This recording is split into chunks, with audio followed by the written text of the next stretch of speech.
মামা এখান থেকে একটা কদল মাখিয়ে দিবেন, কয় টাকা নেবেন? এই ধরেন 20 টাকা দেবেন। আবার 20 টাকা? 20 টাকা দেবেন, তাই 20 টাকার উপরে মশলা যাবে। আমি এই যে 20 টাকা চাইছি, 20 টাকার ঊর্ধ্বে মশলা যাবে এতে।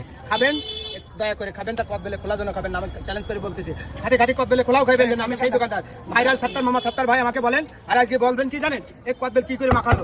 এই দেখেন সেই মাখানো, দেখেন কদবেল মাখাই দেবো কেমন খাইতে ওটা। যে গালে দেবে তার গাল ভালো যাবে, চেহারা ভালো যাবে, খাওয়ার জন্য পাগল থাকবে, মজা থাকবে। এত মজা এত স্বাদ খাবে, কলিজা ভরে যাবে। এই দেখেন কদবেল মাখাই এবং মজা করি, সেই বিশ্বের চ্যালেঞ্জ করে বিক্রি করি, এতে কিচ্ছু দেবো না। তার কদবেলে খোলা খাই ফেল দেবেন, এত স্বাদ করে বানাই দেবো।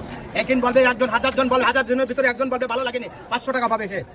এই দেখেন এটা হলো বিট লবণ দিলাম, এই বিট লবণ দিলাম, এই 7-8 রকমের মশলা একসঙ্গে তৈরি করা, এর ভিতরে দিয়ে দিলাম 7-8 রকমের মশলা, 20-এর ঊর্ধ্বে মশলা, 20 রকমের মশলা একসঙ্গে তৈরি করা। 20 রকমের, কোনো দোকানদারের কাছে এগুলো দেখাতে পারলে আমার টাকা দেবেন না। হ্যাঁ, 20 রকমের মশলা একসঙ্গে দিয়ে তৈরি করে দিলাম। এই যে ইন্ডিয়ান সিক্রেট মশলা দিলাম একটু, ইন্ডিয়ান সিক্রেট মশলা আছে। এই যে ভালোবাসার জিনিস, একবার গালে দেবে, গালে স্বাদ এবং মজা এসে গেল। একজনের গালের স্বাদ আর একজন পাই, এই জন্য মজা এবং স্বাদ এবং মুখ রয়েছে। যে কোনো দোকানদারের কাছে দেবেন, সেই দোকানদার খেয়ে পাবে এ মশলা আমি কোথায় পাবো, এই মশলা পাবে না, কোনো দোকানদার পাবে না। এবং মজা এবং স্বাদ করে বানাই দিচ্ছি। এইখানে বলবেন, খাইয়ে বলবেন ভালো হয়নি, যা ভরে যাবে, মাখাই দেবো, মন ভরে যাবে, খাওয়ার জন্য পাকা জায়গা দিচ্ছি, তোমাদের দিচ্ছি 1 মিনিট। এই সেই ভাইরাল মাখা, এই সেই ভাইরাল মাখা, একটু গালে দিয়ে দেখেন তো কেমন, নিজেরা একজনের গালে দিয়ে দেখেন। এই তো কেমন আমাদের বলেন।